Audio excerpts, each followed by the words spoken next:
The Market Weighton Community Players present Charles Dickens' A Christmas Carol, the tale of a miserly man who comes to realise the true spirit of Christmas. When this story first appeared over 160 years ago, few observed Christmas other than at church. Few employers gave workers time off for the holiday, and the jolly country celebrations of the past were largely forgotten in the cities.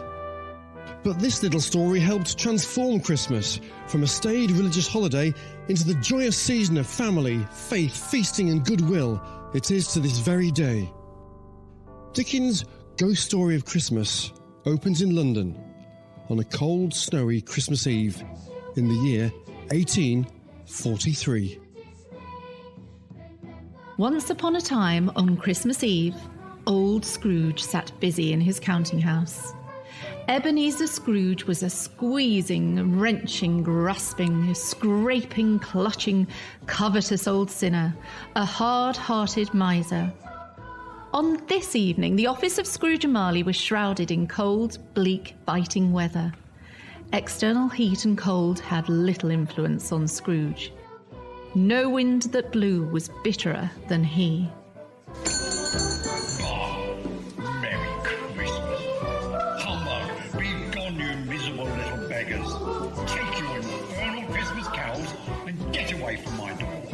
Sorry, sir. Merry Christmas anyway, sir. Bah! And you, nephew? What right have you to be merry? You're poor enough. Christmas? Bah! Humbug! Christmas a humbug, Uncle? You don't mean that, I'm sure. What right have you to be dismal about Christmas? You're rich enough. Don't be cross, Uncle. What else can I be, Fred, when I live in such a world of fools as this? Merry Christmas. If I could work my will, every idiot who goes about with Merry Christmas on his lips would be boiled with his own pudding and buried with a stake of holly through his heart. Oh, keep Christmas in your own way, nephew, and let me keep it in mine. Keep it? But you don't keep it, Uncle. Well, let me leave it alone, then. Much good may it do you. Much good it has ever done you. Christmas time is a good time, Uncle. A kind, forgiving, charitable, pleasant time of goodwill towards all men. And though it has never put a scrap of gold or silver in my pocket, I believe that it has done me good. And I say, God bless it. God bless Christmas. Hurrah! You there, Bob Cratchit! Get back to work. Let me hear another sound from you, and you'll keep your Christmas by losing your situation. Yes, sir. Don't be angry, Uncle. Come, dine with us for Christmas dinner tomorrow. Kate would love to see you. Kate? Oh, yes, your wife. Huh. Why did you marry against my will? Because I fell in love, Uncle Ebenezer. Because you fell in love? With a woman as penniless as yourself, Fred. Oh, good evening. But you never visited before my marriage. I want nothing from you. I ask nothing of you. Very well. Good evening. Oh, I'll keep my Christmas humour to the last. So a Merry Christmas to you, Uncle. Good evening. And a Happy New Year. Good evening, Mr. Cratchit. See my nephew out. This way, Mr. Fred. And a Merry Christmas to you. And to you and your family, Bob. How is Mrs. Cratchit and your children? And especially your youngest, the little lame boy. Tim, sir. Tiny Tim. He's getting better. Thank you for asking. Happy Christmas. Good to see you, sir. Mr... Good day, sir. Have I the pleasure of addressing Mr. Scrooge or Mr. Marley? Mr. Marley, my partner, has been dead these 7 years. In fact, he died 7 years ago this very night. I'm Ebenezer Scrooge. Oh, well, at this festive season, Mr. Scrooge, we seek charity for the poor and destitute. You see, many thousands are in want of common necessities. Hundreds of thousands are in want of the simplest comforts, sir. Why is that? Are there no prisons? Plenty of prisons. And the union workhouses and the treadmill? Are they still in operation? They are. I wish I could say they were not. Oh, I was afraid that something had stopped them in their useful course. Well, they scarcely furnish Christian cheer, Mr. Scrooge. A few of us seek to buy the poor some meat and drink, a means of warmth. We do so now because it is a time when want is keenly felt amidst the holiday abundance. What shall I put you down for? Nothing. Ah, you wish to be anonymous? I wish to be left alone. I don't make merry myself at Christmas, and I can't afford to make idle people merry. As a businessman and a taxpayer, I support the prisons and workhouses. Let those who are badly off go there. Oh, but many can't go there. Yes, many would rather die. If they would rather die, they had better do so and decrease the surplus population. I see. So the firm of Scrooge and Marley declines. It's enough for a man to understand his own business and not to interfere with other people's. Mine occupies me constantly. Good evening. Very well, sir. You've made your views quite clear. Good evening to you. Mr. Scrooge, it's 7 o'clock, sir, and it is Christmas Eve. So, I suppose you'll want all day tomorrow, eh, Mr. Cratchit? If quite convenient, sir. It's not convenient, and it's not fair. Why should I pay a day's wages for no work? 'Tis but once a year, sir. A poor excuse for picking a man's pocket every 25th of December. But I suppose you must have the whole day. Well, be here all the earlier the next morning, Mr. Cratchit. I will, sir. Thank you, and Merry Christmas. Merry Christmas, indeed. Bah! Scrooge took his melancholy dinner in his usual melancholy tavern and walked home through the rolling fog and bitter cold. He silently passed the urchins crowded round fires in the street, trying to keep warm. The icy Scrooge trudged along through the dark streets, but just as he reached the door of his dismal house, he thought he heard something calling. Ebenezer Scrooge, Ebenezer Scrooge. It was the voice of his long-dead partner, Jacob Marley, whose ghostly face appeared on the door knocker. Scrooge hurried inside, closed the door and locked himself in. He double-locked himself in. He checked the sitting room, bedroom, spare room, all as they should be. Nobody under the table, nobody under the sofa, nobody under the bed, nobody in the closet. Secured against surprise, Scrooge put on his dressing gown and nightcap and sat down before the fire to take his gruel. When suddenly... Ah! What is it? Every bell in the house must be ringing. What in the world? Nonsense. Humbug. It's all humbug. I had... Wait. What's that? Someone's in the cellar. But the doors are locked. Double locked. Something is coming. Something's coming closer. It's outside my door.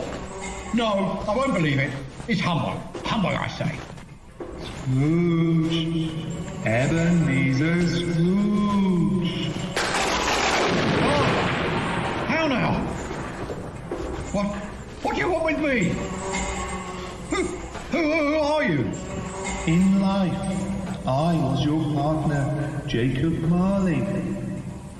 You don't believe in me, Scrooge? Why do you doubt your senses? Well, a disorder of the stomach makes him cheat. You're not a ghost. You're just a bit of bad beef. A blot of mustard. A fragment of underdone potato.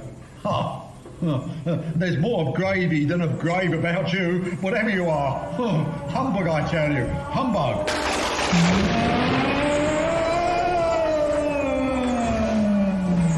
Oh, mercy. I believe you. I believe you. I must. Oh, dreadful apparition. Why do you trouble me? Why do spirits walk the earth? Why come to me? It is required of every man that the spirit within him should walk abroad amongst his fellow men. If that spirit does not go forth in life, it is condemned to do so after death, doomed to wander the world and witness what it cannot share, but might have shared.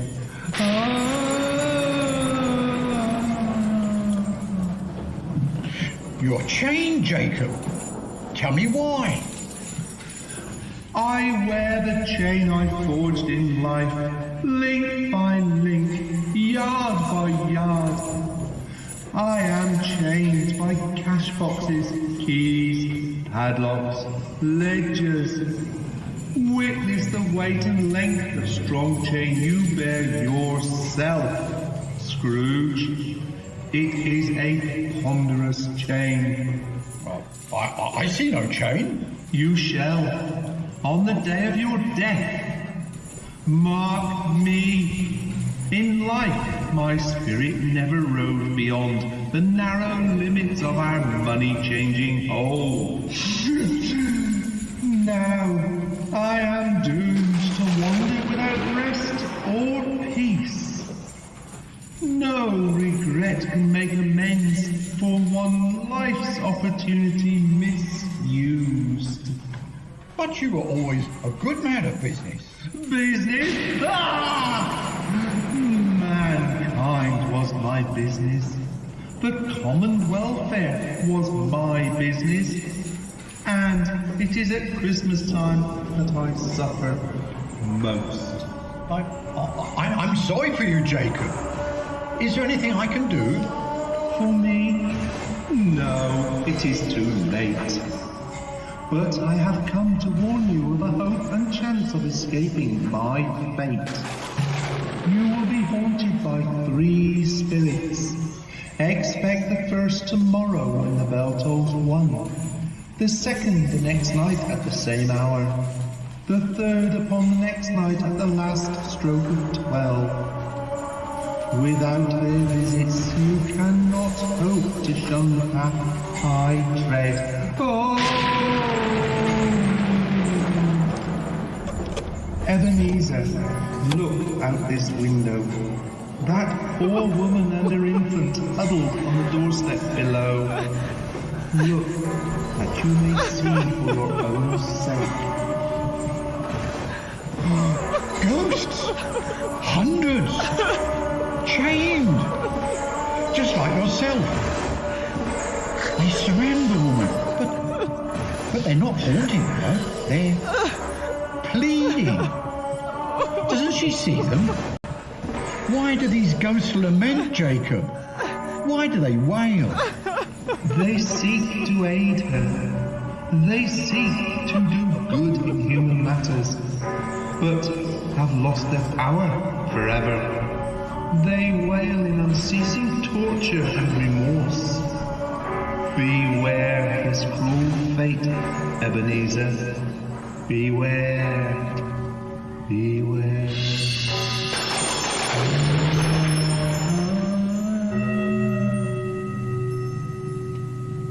Scrooge awoke. He was lying on his bed, still in his robe. Was Marley's visit a dream or not? He decided it was a dream and nothing more. But suddenly, the curtains of his bed were drawn aside, and Scrooge found himself face to face with the unearthly visitor who drew them. It was a strange figure, like a child, yet not so like a child as like an old man. Ebenezer Scrooge. Are you the spirit whose coming was foretold? I am the ghost of Christmas past. Long past? Your past. I come for your welfare. Rise and walk with me. Out of the window? But I am mortal and liable to fall. Bear but a touch of my hand, and you shall be upheld in more than this. As the words were spoken, they passed through the wall and stood upon an open country road with fields on either side. A little market town appeared in the distance, with its bridge, its church and winding river. It was a clear, cold winter's day with snow upon the ground. Do you recognise this place, Scrooge? Good heaven! I was born in this place. I I was a boy here. Look, is that coach going by?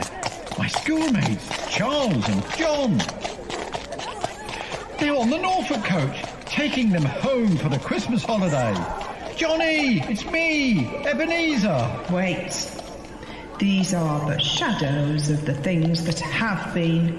They pay no notice to us. Come. Why? It's my old schoolhouse. But it wasn't a place of learning, more like a prison. On Christmas Eve, the school is not quite deserted. A solitary child, neglected by his friends, is left there still. A lonely boy reading beside a feeble fire. Do you know him? Yes, I know. I am that child, alone. My only companions were my books, The Arabian Nights, Lonely Robinson Crusoe. Oh, poor boy. Oh, I wish. But it's too late now. What is the matter? Oh, nothing. There was a boy singing a Christmas carol at my door last night. I should like to have given him something. That's all. Let us see another Christmas, Ebenezer. Come. Why, it's me. Years later, but still away at this dismal school, alone at Christmas. Ebenezer? Ebenezer! It's Fan, my sister, my beloved Fan. My dear brother, I've come to bring you home. Yes, home forever and ever. Father is so much kinder than he used to be. That home is like a heaven. We are to be together all Christmas long and have the merriest time in all the world. Come with me, let's go. Your sister was always a delicate creature, whom a breath might have withered. But she had a large heart. She died a woman, but had, I think, children. One child, my nephew Fred. My, how he does resemble his mother. Come to another Christmas past, a celebration.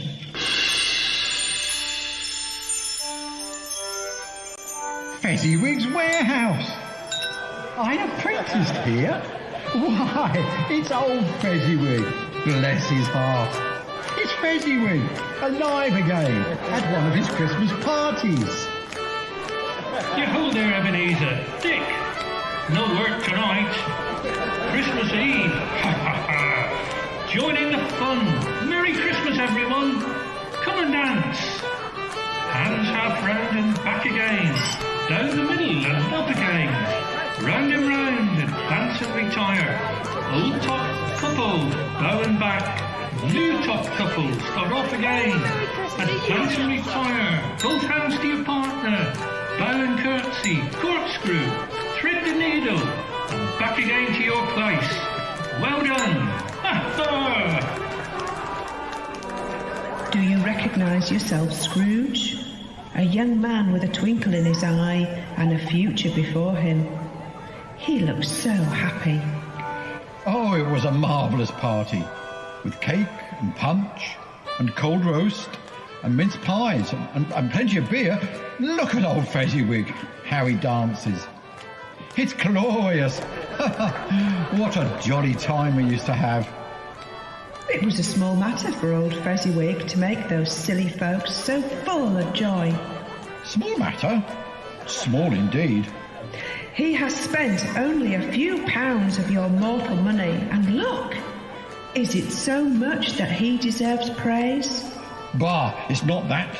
It's not that, Spirit. Fezziwig has the power to render us happy or unhappy, to make our service a pleasure or a toil.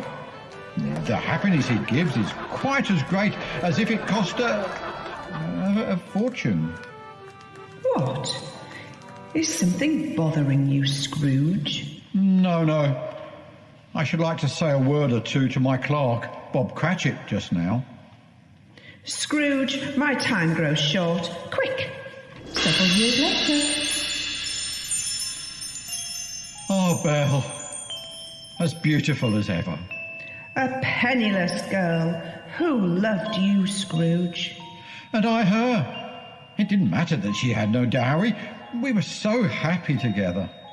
Until your career with Jacob Marley came between you. As you gained, so you lost. Do you see yourself? You're older now, a man in the prime of life. Your face has begun to wear the signs of care and avarice. Your eyes are greedy, the eager, restless eyes of a miser. No. Spare me this. Not this, Spirit. No. This music box is a beautiful gift, Ebenezer. But I realise I matter little to you. Very little. To protect yourself from a hard and cruel world, you've become hard and cruel in response. I've tried to cheer and comfort you, but another idol has displaced me. What idol could ever displace you, Belle? You now worship a golden idol. I've seen your nobler aspirations fall off, one by one. Oh, Ebenezer, when we were first engaged, you were another man, but no longer. I wanted security, success for you, Belle. I seek tenderness, not riches. Therefore, even though it is Christmas, I release you from our engagement with a full heart, for the love of him you once were. No, Belle, don't. Dear Ebenezer, may you be happy in the life you have chosen. Belle, no. Spirit, show me no more. Why do you torture me? Remove me. I cannot bear it. Haunt me no longer. No longer. The whole scene disappeared, and Scrooge found himself once more alone, back upon his bed. He drifted off to sleep, only to be awakened again by the stroke of one. He gradually noticed a great blaze of ruddy light glowing from beneath the door. Something was in the outer room. Come in, Ebenezer Scrooge. Come in. Scrooge opened the door and beheld his own sitting room, transformed. The walls and ceiling were so hung with evergreen that it looked a perfect grove. Around the blazing fire lay a feast of meats and fruits and seething bowls of punch. And there sat a jolly giant, glorious to see. He bore a glowing torch shaped like Plenty's horn, and held it up, high up, to shed its light on Scrooge as he came peeping round the door. Ah, come in and know me better, man. I am the ghost of Christmas present. You've never seen the like of me before. Spirit, take me where you wish. Last night I went against my will and learned a lesson which is working now. Tonight, if you have anything to teach me, let me profit by it. Ah, yes. Very well. Touch my robe. And instantly they were transported to the streets of London on a bright Christmas day. The shops were bustling, jolly people completing their errands or returning from church. The grocers, the poultry and fruit shops, all were busy and all a delight. Presently, Scrooge and the Spirit came to Camden Town, to a humble house on a humble street. This is the home of my clerk, Bob Cratchit, his wife and 6 children. Why are we here, Spirit? Where's this your father, then? I'm Tiny Tim. Oh, but here's Martha, Mother. Hurrah! Sorry I'm late, Mother, but the factory had us come in today to clean up from last night. Well, bless your heart, my dear. Sit down by the fire and have a warm. No, Father's coming. Hide, Martha, hide. Father. Oh, Peter, Belinda, Mary, Paul. Why? Where's our Martha? Not coming. Not coming? Not coming on Christmas Day? Here I am, Father. Merry Christmas. And how did little Tim behave at church, Bob? As good as gold, Mother. And better, eh, Tim? They sang ever so nice, Mother. I hope the people saw me in the church. Because I'm a cripple, and it might be pleasant for them to remember on Christmas who made lame beggars walk and blind men see. Bless you, my son. See, Mother? His heart is strong, and he will get better. I know it. Oh, let's play a game. Father, play Blind Man's Buff with us, please, please. Yes, and we'll sing some songs on... Ooh, look! Smell that goose! Hurrah! Look, there was never such a goose. Never! All right, be seated. Here you go. Take your turn now. There's plenty of stuffing, dressing and plum pudding for all of you. Martha, dear, sit next to Tiny Tim and make sure he eats plenty. He must get strong and well. If anything should happen to him... Oh, Mother, don't even think that. I'll see he eats well. Here, Tim. Quiet, please. Quiet. Such a feast requires a Merry Christmas to us all. God bless us. God bless us, God bless us, God bless us, God bless us, God bless us. God bless us, everyone. Spirit, tell me if Tiny Tim will live. I see a vacant seat in the poor chimney corner, and a crutch without an owner, carefully preserved. If these shadows remain unaltered by the future, the child will die. No, oh no, kind spirit. Say he will be spared. Why? If he's to die, he had better do so, and to decrease the surplus population. Oh, you use my own words against me. Yes, perhaps in the future you will hold your tongue until you have discovered what the surplus population is and where it is. It may be that in the sight of heaven, you are more worthless and less fit to live than millions like this poor man's child. Here's the punch, steaming hot. Take your turn. There's enough for a toast and one after that. A toast to Christmas. Here, I would like to propose a toast to Mr. Ebenezer Scrooge, the founder of our feast. To Mr. Scrooge. What? Oh, no, Father, please. Not him. The founder of the feast, indeed. I wish I had Mr. Scrooge here. I'd give him a piece of my mind to feast upon, and I hope he'd have a good appetite for it. My dear, the children, it's Christmas Day. I'll drink to his health for your sake, and the day's not for his. Long life to him, a Merry Christmas and a Happy New Year. He'll be very merry and very happy, I have no doubt. Come, Ebenezer, to a gathering across the town. My nephew Fred, and his wife Kate, and their many hungry friends. And then he said Christmas was a humbug, and he believes it too. More shame for him, Fred. I'm sure he's very rich. At least you always tell me so. Well, what of that, my dear wife? His wealth is of no use to him. He doesn't make himself comfortable with it. Here, a Merry Christmas and a Happy New Year to the old man, whatever he is. He wouldn't take it from me, but he may have it just the same. To Uncle Scrooge! To Uncle Scrooge! Come, Ebenezer. There is much more to see. Men who keep Christmas in their hearts. Come. Much they saw, and far they went, and many homes they visited, but always with a happy end. The spirits stood beside sick beds, and they were cheerful. On foreign lands, and they were close at home. By poverty, and it was rich. In poorhouse, hospital and jail, in misery's every refuge, the spirit of Christmas left his blessing, and taught Scrooge as he went. At last they returned to the streets of London for the spirit's final lesson. But the spirit had aged. My time with you, Ebenezer, is almost done.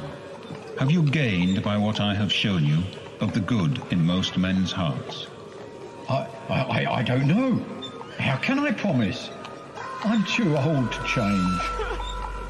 If it is too hard a lesson to learn, then look upon these. Look here, under my robe. What? You horrible, misshapen children. Yellow, meagre, scowling. Spirit, are they yours? They are man's children. Their names are ignorance and want. Beware them both. Without the spirit of Christmas to comfort them, narrow Puritanism and greed would release these wretched beings upon the world. But Spirit, have they no refuge or resource? Are there no workhouses? Are there no prisons? Are there no workhouses? Are there no prisons? Are there no workhouses? Are there no prisons? Are there no workhouses? Are there no prisons? Are there no workhouses? Are there no prisons? And with that, the ghost of Christmas present dissolved into the mist, and Scrooge stood alone upon the street. As the last stroke of midnight rang, Scrooge remembered the prediction of old Jacob Marley, and lifting his eyes, he beheld the third spirit, a solemn phantom, draped and hooded, coming like a mist along the ground towards him. Are you the ghost of Christmas, yet to come? You are about to show me shadows of the things that have not yet happened, but will happen. Spirit, will you not speak to me? Ghost of the future, oh, I fear you more than any spectre I've seen. Yet, as I know your purpose is to do me good, and as I hope to live to be another man from what I was, lead on. Lead on, the night is waning fast, and time is precious to me. Spirit, why have you brought me here again, to Bob Cratchit's home? But it is different. So quiet. What is it, Spirit? What kind of Christmas is this? And he took a child and set him in the midst of them. My son, Tiny Tim! Mother, please don't cry. Father will be home soon. Don't let him know you've been crying. He's late tonight. When he had Tiny Tim on his shoulder, he would walk very fast indeed. But the child was light, Carrie, and Father loved him so. It was no trouble at all. Here's Father now, Mother. Sorry I'm late, Mother. I was at the churchyard. I wish you could have gone. It would have done you good to see how green a place it is. But you'll see it often. I promised him. I promised Tiny Tim that we'd walk there on Sundays. Oh, Bob! My little child, my Tiny Tim. Oh, that's cruel. Cruel, Spirit.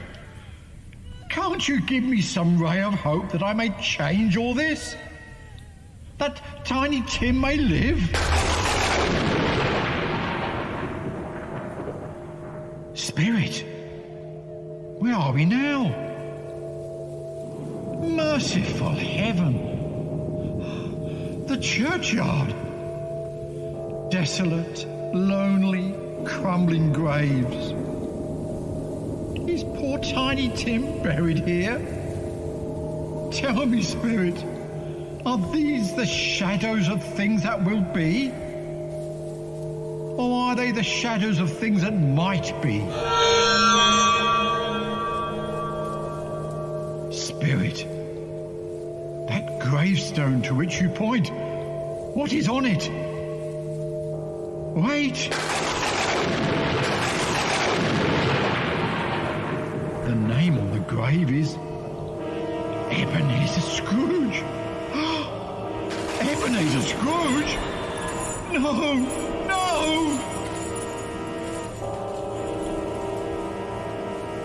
No, Spirit!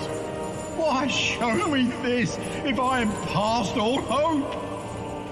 Am I to become like Jacob Marley? Like the other wretched ghosts? Chained? Wandering the earth forever? No! No! Spirit, hear me. I'm not the man I was. Tell me that I may change these dreadful shadows. I'll honour Christmas in my heart. I'll try and keep it all the year. I live in the past, the present and the future, and not shut out the lessons they teach. I pray, please, Spirit, that I may sponge away the writing on this stone. I beg you. I'll change. I'll change. I pray, I beg you. I'll change. Please, please. I'll change. Why? What's this? My bedpost. I'm home. In my own bed. In my own room. Oh, Jacob Marley, heaven and all the Christmas spirits be praised. I don't know what day of the month it is. I don't know how long I've been amongst the spirits. I don't know anything. I'm quite a baby. I'm as merry as a schoolboy. I'm as giddy as a drunken man. Oh, glorious light, fresh air. Ah, the window. Why? Merry Christmas! Merry Christmas! And a Happy New Year, sir. Boy, what's today? What day is it, my fine fellow? Ha ha ha ha ha! Today? Why, it's Christmas Day, sir. Christmas Day? Oh, I haven't missed it! The spirits have done it all in one night! Ha ha ha ha ha ha ha ha! And so they had done it all in one night. Scrooge sent the boy to the poultry shop to buy their prize turkey and have it delivered to the Cratchit family as an anonymous gift. Then the new Ebenezer Scrooge dressed himself all in his best and got out into the streets of London. By this time, people were pouring forth, and Scrooge regarded all with a delighted smile and hearty holiday greeting. Merry Christmas! Merry Christmas! Merry Christmas!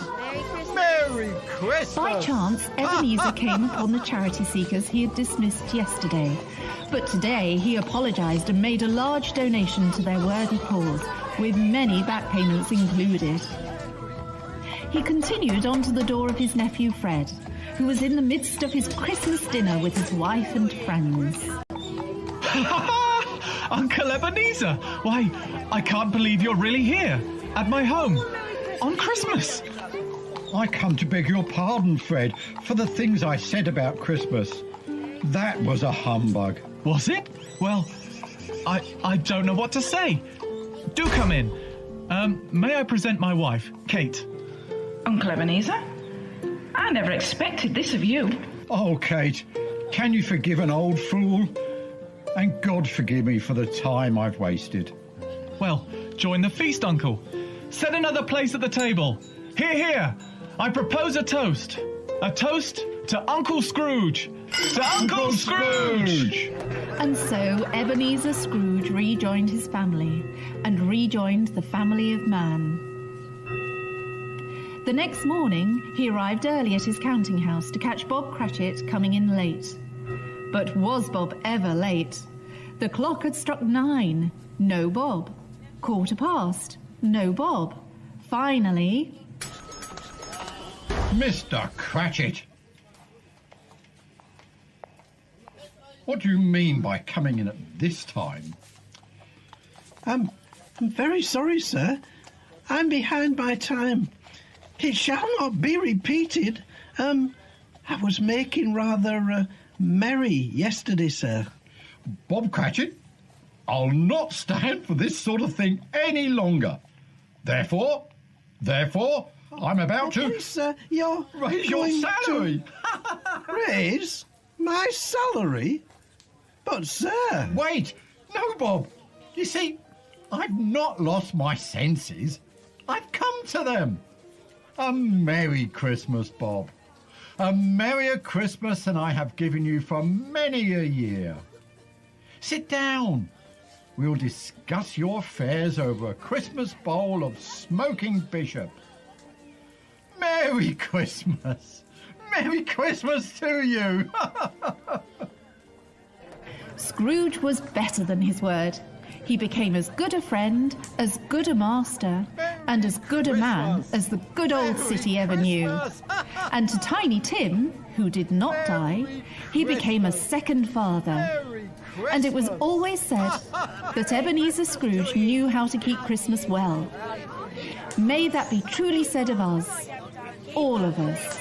And so, as Tiny Tim observed, God bless us, everyone. Ladies and gentlemen, all through the Holiday Playhouse, not a creature is stirring that doesn't wish the listeners to Vixen 101 a merry, merry Christmas. This goes for all of us. From our engineering department, Merry Christmas. From our sound effects chief and the crew of noisemakers, Merry Christmas. You get the idea. And from our wonderful cast, Merry Christmas! This story was adapted and scored by Anthony E. Palermo. It was produced by John Heaton and commissioned for Vixen 101 by Tony Barker. If our little production has provided you with good cheer, then you only have to thank Charles Dickens, the true founder of our feast in this fairy tale for all ages, especially our own. This has been a very merry production from the Market Weighton Community Players.